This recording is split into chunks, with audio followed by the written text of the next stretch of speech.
Mack 888-742-3345. It is the All Out Show. Lord Sear chilling out with the big homie Mack Wild. Yeah. Mack Wild, what it do, man? I'm good, man. How you? I'm all right. There's one thing I need to know. Okay, I got you. What up? Will there be another break? You know what? We Because actually, the ending, come on, man. Nah, it was nuts, bro. It was nuts. And first and foremost, I want to say thank you to everyone who tuned in. And if you haven't seen it yet, go check it out right now. Like it's ill, man. It's really dope. It's for the culture, and it's dope. But to answer your question, will there be another one? We're actually in talks either this week or next week with VH1 to talk about if we're doing another movie or if we're gonna do a whole series. So there definitely will be more to come. I think it should be a series because you could tell, like, because I noticed, like, why he kept telling you that, like, where are you? Said, you know where I was at, right? Mm-hmm. You was here. I said, oh, okay. I said, wait a minute. All right. And then you went to the spot, you was doing it. I kind of like the concept of it. It kind of reminded me of, like, it looked like now, but with 90s music. Mm-hmm. Like people dressed up as 90s. What the production? I was kind of funny laughing when Meth. And why did you do that to his car, man? I mean, you gotta remember, like, especially as a kid at that time, and not even just at that time, but like a kid period. Your dream has been shut down by your dad or your mom or whoever for so long. And then to see, like, they went so far to, one, lock you out of that house so that you have to find your own spot. Kind of tight. Two, like, all of a sudden they say your equipment randomly disappears. Some hood guy came and took it and you don't even know. It gets a little shaky. So it's like you're lying and now your car has to face the consequences. Yeah, come on, man. I was like, that's fucked up, man. Explain how you played on Meth's son. Now that I was like, wait a minute. And I'm looking at Meth. Looks like he put gray hair in his hair, man. Man, it's dope. Because first and foremost, I've probably known Meth now since I was about like 4 or 5. Like I was I grew up in Staten Island, man. So my dad had this barbershop that everybody would come to in Park Hill. So the Wu-Tang would come through all the time, get their hair cut, et cetera, et cetera. And Meth was definitely one of the guys. So growing up around him and Ray and everything, they would always give me, like, little gems of knowledge and everything. But it was definitely crazy, like a whole full circle moment where when he comes on set, didn't even realize that I was playing his son, and he's like, "Are you serious? Like, this is what we're doing today? Okay, let's do it." Yeah, that's dope, man. Now, in The Wire, then we'll go back just a little bit. Hey, man, let's do it. I kind of was mad, but then I cried a little bit when you killed my girl Snoop. Why'd you do that, man? Like, in some hood politics stuff, bro. Like, for real, it was her or me. Like, either she was gonna bring me to a vacant house and have me done, or it was gonna be her in that alleyway, bro. It was one or the other. Yeah. She was already hating in the beginning. Oh too. Man, hating something crazy. Like, why he all here? Like, I mean, shout out to Snoop, man. That's like legit my big sister. Like when I first moved out to Baltimore, she was one of the people who kind of brought me into like the Baltimore streets to see what the life was really like kind of showed me how things were set up. It gave me a lot of insight to the character that I was playing and the kids that are so much like him in that place, in Baltimore City. So shout out to Snoop, man. She's the illest. And now, how did you feel about out in Baltimore? I know you seeing like crazy shit every day. Had to be almost drama. Every day. And the craziest thing is it'll be like a beautiful like residential neighborhood, like with gardens kind of out front and kids playing, and right around the corner is boarded up row houses and just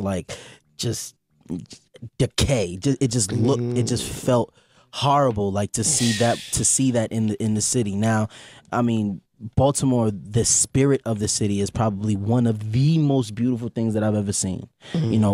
Because throughout everything that goes on there, throughout whatever anybody says about it or how they feel about it, even what The Wire portrayed, there's still a sense of a pride that comes from people who come from Baltimore, man, and it's amazing. Like it's the craziest feeling. Like if you're family to them, you're family. Like straight up, through straight and up. through, man. It's no fake, no nothing about exactly. it. It bugged me out. Okay, The Wire. I said, what happened to the homie? And I heard from him in a while. Like, was he doing active boom boom boom? And then I said, I didn't know that he rhyme and he sing also, and come out with the butter now. Production wise, who did the production and whatnot for?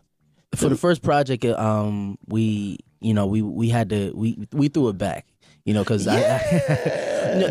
because the main idea was like, boom, like we wanted to, for me, I wanted to recreate the sound of New York.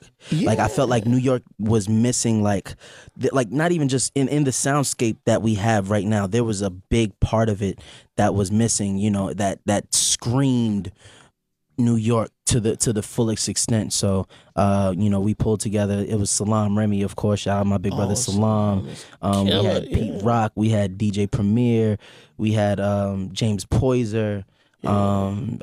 Havoc from Mobb Deep. It was a lot of dope people that came together to make that project, man. It was ill. And I stopped drinking Hennessy, but nigga, when you made that song, man, I was like, all right, man, that's that bullshit, man. Yo, so man. I kind of had to go back in there, and it dropped, and I was like, the beat is hard. Thank you, man. And the remix was tough. Thank you, man. And shout out to Rob McDaniels. Saw a video music box and said, wait a minute, man.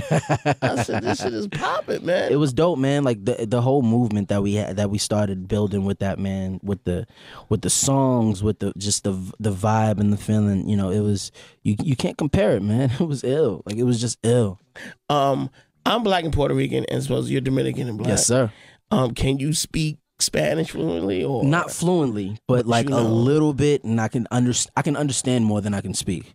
So if a motherfucker be around you like Spanish, trying to be the blanquito and like trying to be rude. Yeah, it's like, bruh, hey, bruh. Watch out. Would you do any like Spanish roles? I would love to. I mean, I would have to definitely get my Spanish right, but I would, doing a role on Narcos or something, that'd be ill. That'd be ill. Like you was on 902. Yes, sir. 90210. Like, all right. I couldn't see you as a Spanish person on there. Yeah, nah. Like, yo, what's up, kid? And like when you go, you're like, yo, man, that ain't Mack, son. Like, yeah. Yo. Besides that, get back to the music tip real quick. You did a joint with Adele, yo. Yeah. Adele, son. Yeah. And she's out there now. It's dope, bro. Like they said it's the fastest video to hit 1 billion ever. It blew. It's done so many. It's broken so many records. The song alone has broken so many records. Let alone the album and everything that she's doing, man. And honestly, it couldn't have happened to a better person, bro. What's comfortable for you, acting or doing music? What comes more? Yeah, exactly. I can't choose, man. Like it. Like there'd be times, like if you would have asked me this maybe a couple years ago, I would have probably been on some like, yo, music all day. Oh my God, I love music.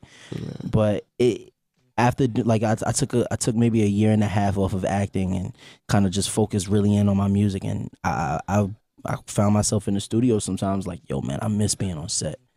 Like it's just a different feeling. Like you get a chance to bring a character to life and portray it and know that you're killing it. Like the same way that you're in the studio and you feel like when you hit that right note or that bar is crazy. It's the best feeling ever. It's the same thing when you're on set, and I was missing it. So I started looking for a role, and the breaks came up, man. So living in LA and in New York, when you was living in LA, what did you miss a lot when you was out there?